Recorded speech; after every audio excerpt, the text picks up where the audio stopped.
July 10th, 1943, Sicily. The Mediterranean Sea churns below 144 American gliders as they cut loose from their tow planes at 3,000 feet. Inside these fragile wooden boxes, 24 pilots grip their controls, hearts hammering. They're about to attempt something that's never been done before: a nighttime mass glider assault behind enemy lines. But something is terribly wrong. The tow plane pilots release them too early. 69 gliders plunge straight into the dark water. Men scramble in the darkness as seawater floods through canvas walls. Pilots claw at jammed doors. Within minutes, 252 soldiers drown, their screams swallowed by the Mediterranean. Only 5 gliders reach their landing zones. Of the 24 American glider pilots, 6 are dead. The mission, Operation Husky, becomes an unmitigated disaster. In Washington, the cables arrive like hammer blows. Casualty rates, 70%. The headlines scream flying coffins and suicide mission. Senators demand answers. Pilots refuse to fly them. Infantry commanders call them death traps with wings. The entire American glider program, 18 months and $50 million invested, hangs by a thread. Without a way to deliver heavy equipment and reinforcements behind enemy lines, the planned invasion of Europe is in jeopardy. Paratroopers can jump, but they can't bring jeeps, artillery, or the surgical supplies that keep soldiers alive. The British have their Horsa glider, proven in combat. The Russians have their designs. Even the Germans pioneered glider warfare at Fort Eben-Emael. But America's glider, the CG-4A, is now synonymous with failure. The Army brass gathers at Wright Field, Ohio. They need to make a decision: scrap the entire program or push forward. The invasion of Normandy is scheduled for June 1944. That's 11 months away. They need thousands of gliders that can actually deliver troops and equipment safely to their targets. The mortality rate among glider pilots stands at 32%, higher than bomber crews flying over Germany. What the generals don't know is that the answer to their crisis sits in a cluttered workshop in Troy, Ohio. A quiet British engineer with grease under his fingernails and a radical design philosophy has already built something extraordinary. His glider didn't fail in Sicily because of poor design. It failed because pilots released it at the wrong time. His name is Francis Arcier, and his impossible glider is about to change warfare forever. The story begins 2 years earlier, in the spring of 1941, when the American military establishment confronts a problem that threatens to hand Hitler permanent control of Europe. The Germans have just shocked the world. On May 10, 1940, 9 gliders carrying 85 German paratroopers silently landed on top of Belgium's Fort Eben-Emael, considered the most impregnable fortress in Europe. Within 20 minutes, using shaped charges and flamethrowers, they neutralized the fort's guns. By the next morning, 1,200 Belgian defenders surrendered to fewer than 100 German attackers. The fort that was supposed to delay a German invasion for weeks fell in 30 hours. The message is clear: whoever controls the vertical dimension of warfare will control the continent. General Henry Hap Arnold, Chief of the Army Air Forces, issues a directive on February 25, 1941, launching the American military glider program. The goal: design and build a troop-carrying glider that can deliver 15 fully armed soldiers or a jeep and crew directly into combat zones. The specifications seem simple enough. Construct it from readily available materials. Make it large enough to carry real cargo, but light enough to be towed by existing C-47 transport planes. By June 1941, Wright Field near Dayton, Ohio, hosts a design competition. 11 aircraft companies submit proposals. The military experts have clear ideas about what will work: conventional aircraft construction, metal frameworks, retractable landing gear, streamlined aerodynamics, everything that makes powered aircraft successful. But here's the problem. Gliders aren't powered aircraft. They need to be cheap enough to mass produce by the thousands. They need to be simple enough that furniture companies and piano manufacturers can build them. They need to be tough enough to survive crash landings in Belgian farm fields. And most impossibly, they need to do all of this while carrying more weight than they themselves weigh. The military experts declare it impossible. The laws of aerodynamics simply don't permit an aircraft to safely carry more than its own weight without power. The engineering consensus is unanimous. You need either a smaller glider carrying less weight or a larger glider with massive wings and a reinforced fuselage, which would make it too heavy and expensive for mass production. One by one, the prototype designs fail their tests. The Bolus XCG-7 crumples on landing. The St. Louis XCG-5 and XCG-6 prove too complex to manufacture. Each failure costs months of precious time. Each failed test kills the pilots brave enough to fly them. By late 1941, the program faces cancellation. The Army has spent millions and has nothing to show but wreckage. The stakes couldn't be higher.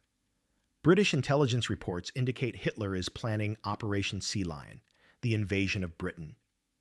The Russians are reeling from Operation Barbarossa.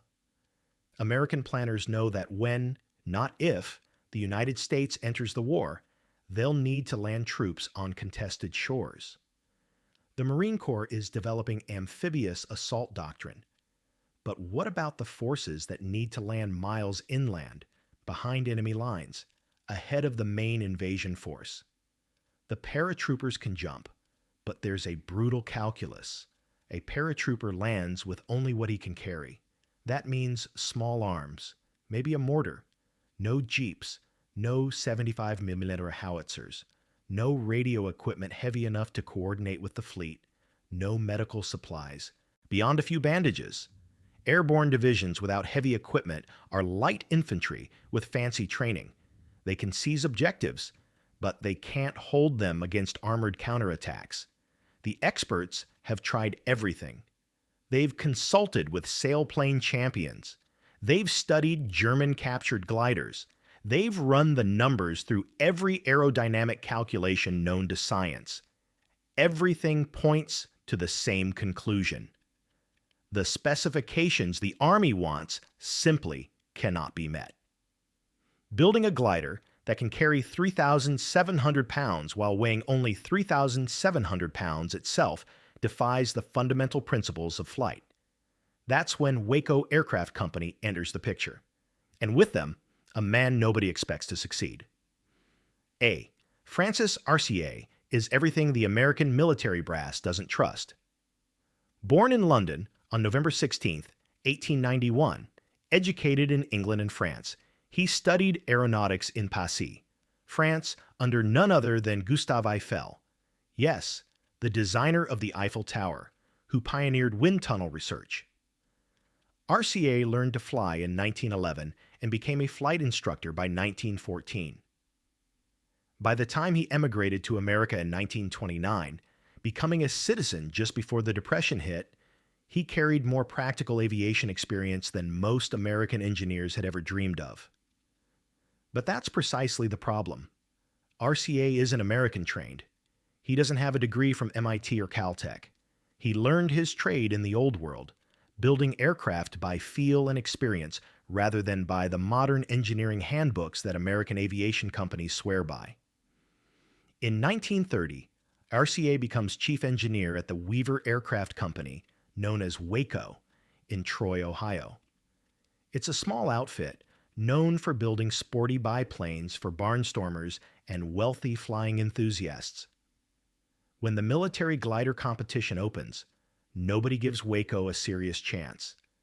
They're the small-town underdogs competing against giants like Boeing and Douglas. But Arcier sees something the experts miss. While other designers obsess over making gliders that fly like aircraft, Arcier asks a different question. What if a glider doesn't need to fly like an aircraft? What if, Instead of fighting against the brutal physics of unpowered flight, you embrace them. He works in a cluttered workshop in Troy, surrounded by wood samples and fabric swatches. While competitors use expensive aluminum and complex retractable landing gear, Arcier sketches something radical: a glider built like a furniture piece. Tubular steel frame wrapped in fabric-covered wood. Fixed landing gear, just a simple skid and wheels. A hinged nose section that flips up so you can drive a Jeep straight in and out. His colleagues think he's lost his mind.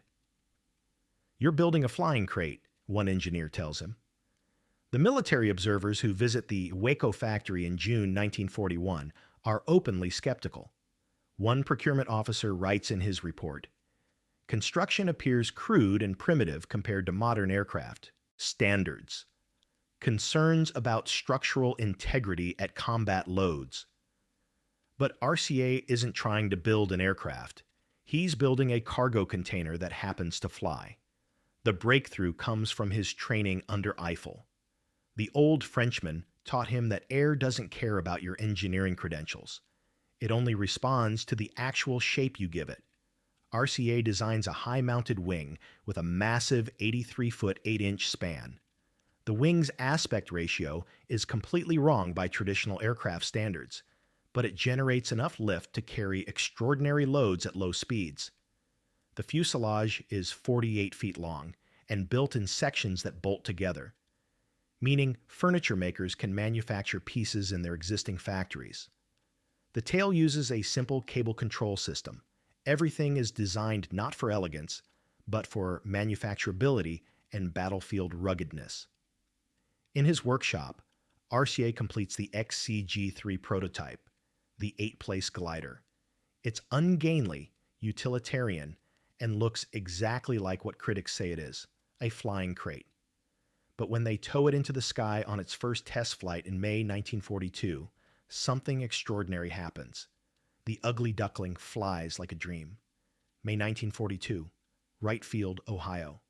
Francis Arcier stands on the tarmac, watching as a C-47 transport tows his creation into the morning sky. The XCG-4 prototype, an enlarged version of his earlier XCG-3, looks like it was built in a barn, because essentially, it was. The military observers surround him, clipboards ready, skepticism radiating like heat. They've seen prototypes before. They've watched them crumple on landing, snap wings on hard turns, and shed fabric in turbulence. One general mutters, "It won't even lift off the ground with a full load." The tow plane climbs to 5,000 feet, the glider trailing behind on a 300-foot nylon rope that's only 1 inch thick. At altitude, the glider pilot pulls the release handle. The rope falls away. For a moment, the CG-4A seems to hang in the air, defying gravity. Then it begins to glide. The pilot banks into a gentle turn. The observers expect the wing to flex dangerously. Fabric-covered wood shouldn't be able to handle the stress. It holds. He pushes the nose down, accelerating to 120 mph. The fuselage should shake itself apart. It doesn't. He pulls up hard, testing the airframe. The controls respond smoothly. For 15 minutes, the pilot puts the glider through maneuvers that would destroy a conventional design. Sharp banks, steep descents, hard climbs. The CG-4A handles it all. When he lines up for landing, the observers brace for the crash. The glider settles onto the grass field with nothing more than a jolt and a scraping sound from the belly skid. The pilot climbs out, grinning. "She flies better than half the powered aircraft I've been in." But one general isn't convinced. Let's see it with a real load. They drive a Jeep into the glider's nose section. The hinged nose, Arcier's innovation, swings up like a giant mouth, allowing them to roll the vehicle straight in. They add ammunition cases, radio equipment, jerry cans of fuel. The total payload, 3,750 pounds.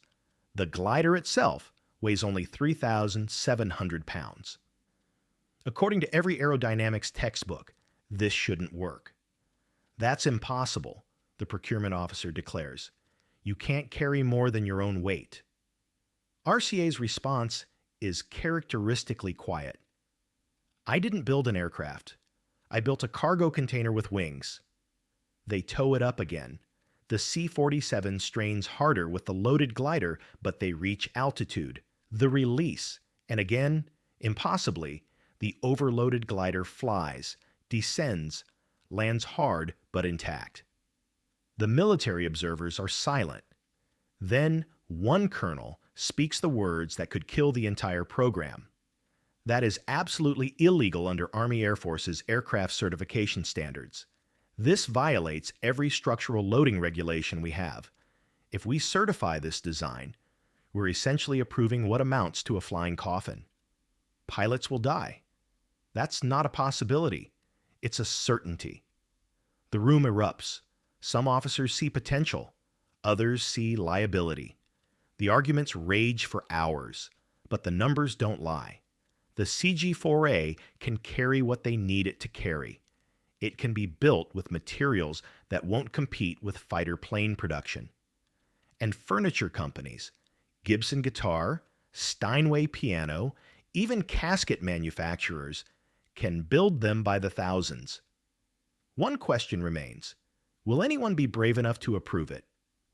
June 1942, the Pentagon. A conference room fills with some of the most powerful men in the American military. Major General Henry Arnold, Commander of Army Air Forces, Lieutenant General Leslie McNair, Commander of Army Ground Forces, and dozens of procurement officers, safety inspectors, and engineering consultants. They're here to decide the fate of Francis Arcier's glider. The opposition comes fast and fierce. Colonel Herbert Thatcher from the Air Safety Division stands first. Gentlemen, let me be crystal clear. This glider violates every airworthiness standard we've established. The fabric covering is flammable. The wooden structure will splinter on impact. The loading capacity exceeds structural stress tolerances by 40%. We have regulations specifically designed to prevent this type of aircraft from being certified. An aeronautical engineer from MIT presents calculations showing that the CG-4A's wing loading ratios are dangerously outside acceptable parameters. He projects that failure rates could reach 50% in combat conditions. We're asking pilots to fly what amounts to a plywood box with wings. It's not just risky, it's criminally negligent. The procurement officers raise concerns about the towing configuration. A 1-inch rope? Towing 7,500 pounds of combined glider and cargo behind a transport plane already loaded with extra fuel? The turbulence alone will snap that rope or flip the glider. We'll be dropping our own men into the ocean. Then comes the cost analysis. One officer calculates that with expected failure rates, they'll need to build 20,000 gliders just to deliver 10,000 successful missions. At $25,000 per glider, that's $500 million for one-time use throwaway aircraft. The Navy could build destroyers for that budget. Francis Arcier sits in the back of the room, his weathered face impassive. He's not invited to speak.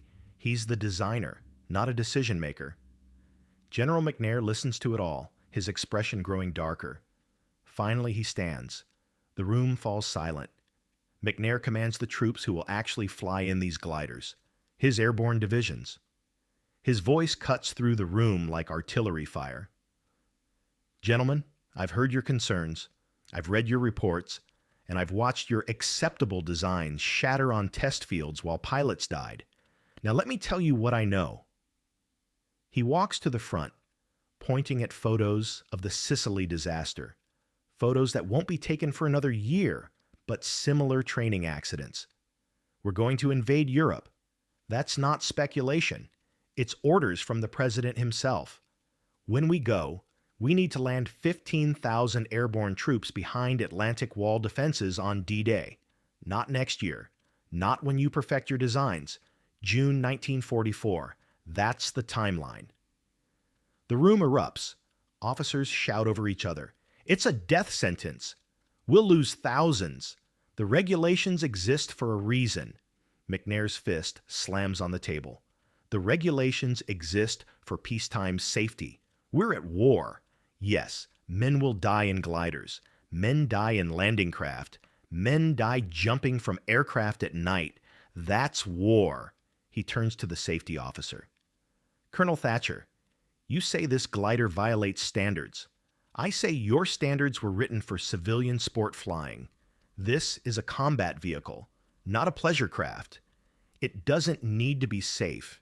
It needs to work. Arnold, the Air Force's commander, finally speaks. He's been watching the entire confrontation in silence.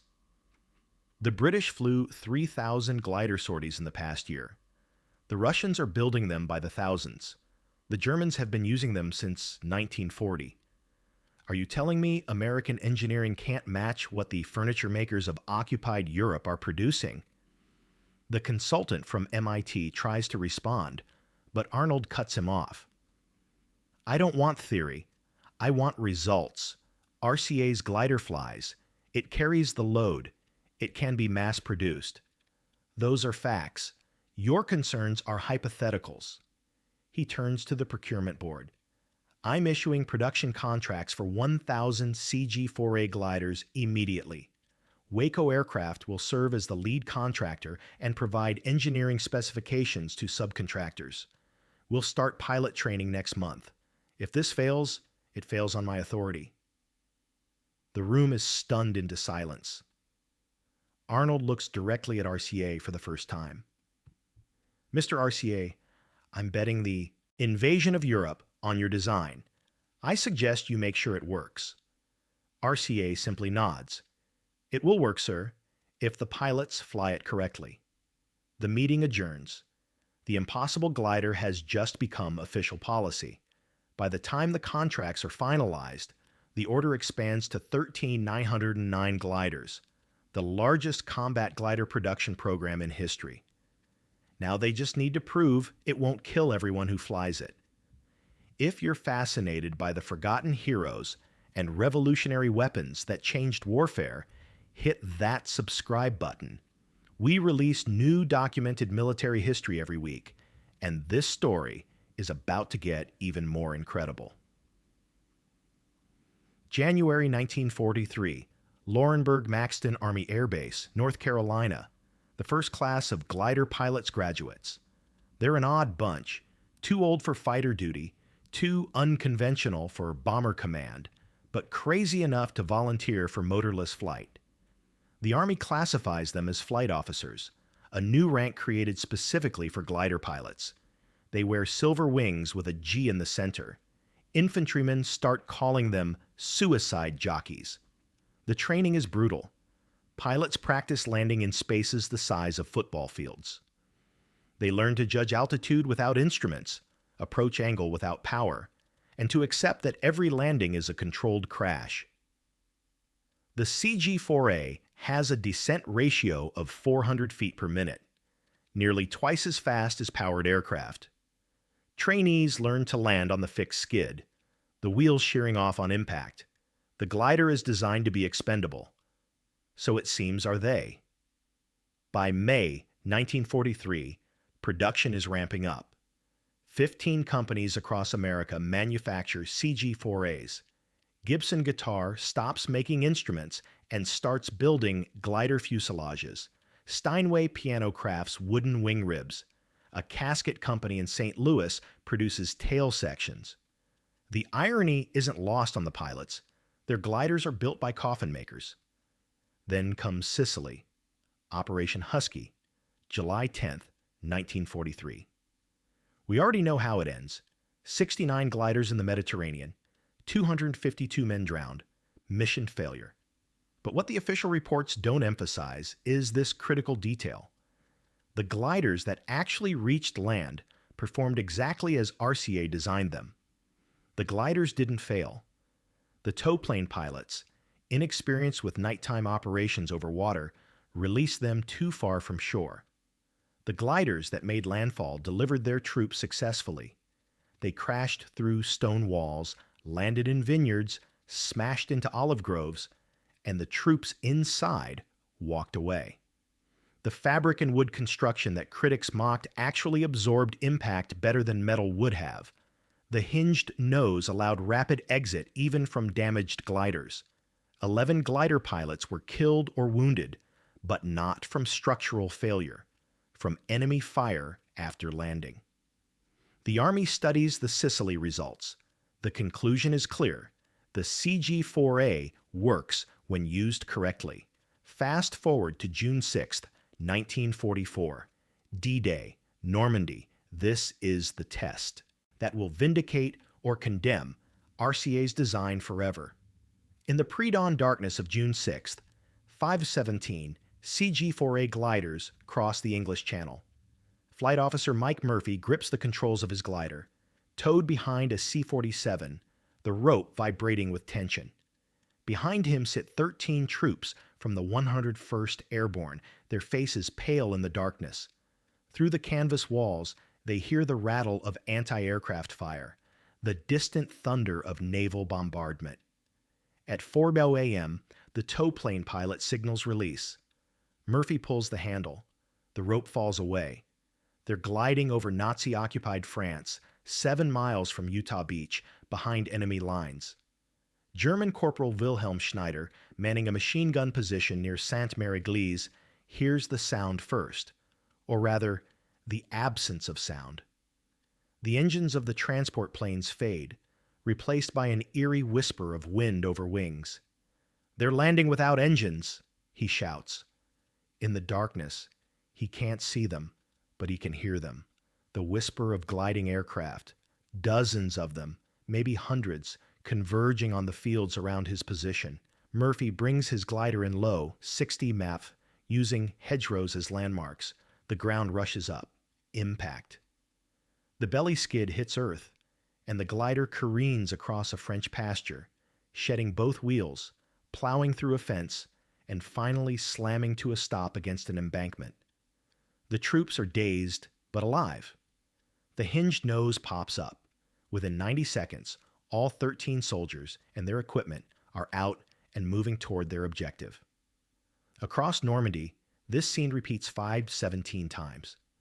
Not all go as smoothly. Glider pilot Leo Brown's CG-4A hits a hedgerow at full speed. The nose crumples, killing Brown instantly, but the troops in the back survive.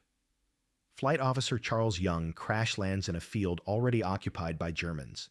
His glider is riddled with machine gun fire before he can exit. He dies defending his troops as they escape. The statistics, when finally compiled, tell a remarkable story. Of 517 gliders deployed, 504 reach French soil. 11 pilots are killed, 18 wounded. But, and this is crucial, casualty rates among the delivered troops are significantly lower than the paratroopers who jumped. The glider troops arrive organized, with heavy weapons, ready to fight immediately. Lieutenant Colonel Michael Murphy, no relation to the glider pilot, commands a battalion of the 101st Airborne. His after-action report, declassified decades later, contains this assessment. Glider delivery proved superior to parachute drops for equipment-heavy operations. Units arrived intact with 75mm howitzers, jeeps, radio equipment, and medical supplies that would have been impossible to paradrop. The CG-4A absorbed crash landings that would have destroyed metal aircraft. Recommend expanded glider operations. By September 1944, Operation Market Garden in Holland sees the largest glider operation in history. Over 3 days, 2,596 gliders deliver the 82nd and 101st Airborne Divisions, plus British forces.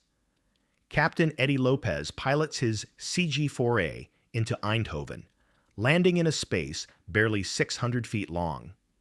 "We hit so hard my teeth rattled," he later recalls. "But when that nose came up, we drove that Jeep right out and had our artillery set up in 4 minutes.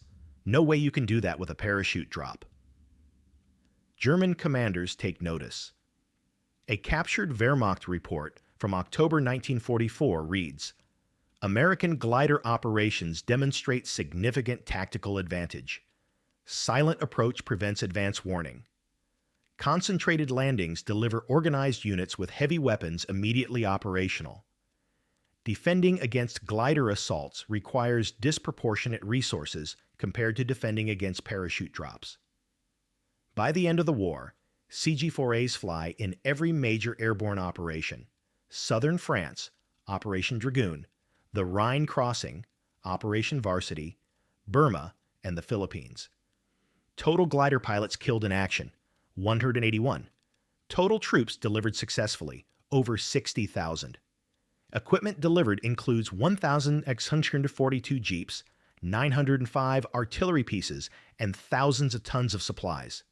The glider that was called a death trap achieves casualty rates lower than amphibious landing craft, lower than parachute operations, and dramatically lower than the alternative: trying to deliver heavy equipment without them. Flight Officer James Hutchinson, who flew 3 combat missions, later writes, "We knew every flight was one way. We knew we'd crash. But Arcier's glider could take that crash and keep us alive. That wood and fabric coffin they all mocked, it saved my life 3 times."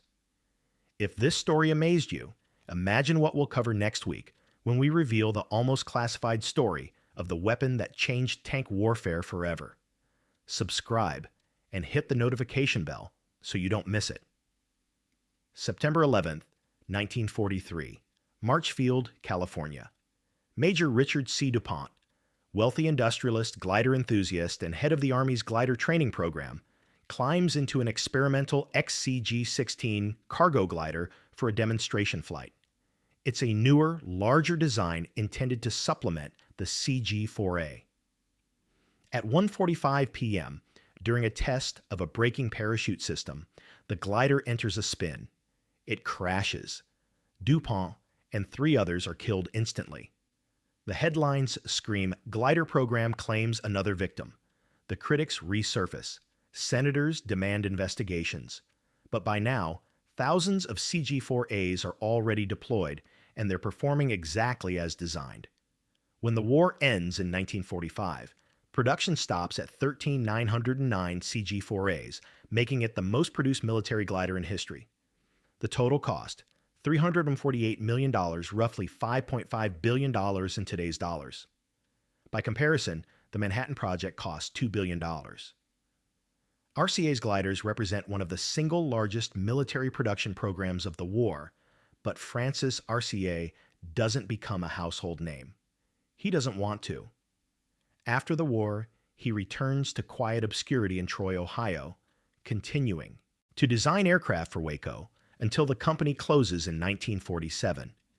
He works on helicopter designs, experimental engines, and strange aircraft concepts, including a flying saucer prototype that never leaves the drawing board. When reporters try to interview him about his wartime contributions, he refuses. "I just built what they asked for," he says. He dies on November 21st, 1969, at age 78. His obituary in local papers barely mentions the glider program. There's no state funeral, no military honors ceremony, just a quiet burial attended by family and a handful of aging pilots who remember. But his legacy soars beyond his modest life.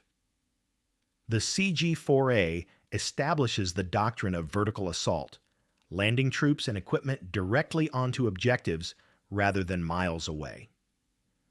Modern military strategists directly trace this concept to the combat glider operations of World War II. The CH-47 Chinook, the V-22 Osprey, air assault operations as practiced by the 101st Airborne Air Assault Division, all are descendants of that radical idea that a fabric-covered wooden box could deliver combat power from the sky. In 1947, a veteran named Carl Peterson tracks down Arcier at his workshop in Troy. Peterson had been a 19-year-old private in the 82nd Airborne, flown into Holland in a CG-4A during Market Garden. He hands Arcier a photograph, 13 men in combat gear, grinning at the camera, standing in front of a battered glider. "That's my squad, sir," Peterson says. "We all came home, every one of us, because when we hit that field doing 80 miles an hour and tore through a fence and a hedgerow and hit a ditch, your glider held together. They called it a death trap. They said you were crazy to build it, but you knew something they didn't." "What's that?" Arcier asks. "That sometimes the impossible just means nobody else was brave enough to try." Today, only 7 CG-4As survive in museums worldwide. The National WWII Glider Pilots Association maintains their memory. The Silent Wings Museum in Lubbock, Texas, preserves their stories.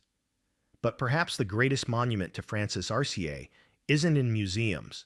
It's in the doctrine taught at Fort Campbell, the techniques practiced by air assault units worldwide, and in the fundamental military truth he proved, that courage, ingenuity, and a willingness to defy conventional wisdom can change the course of history. They called his glider impossible.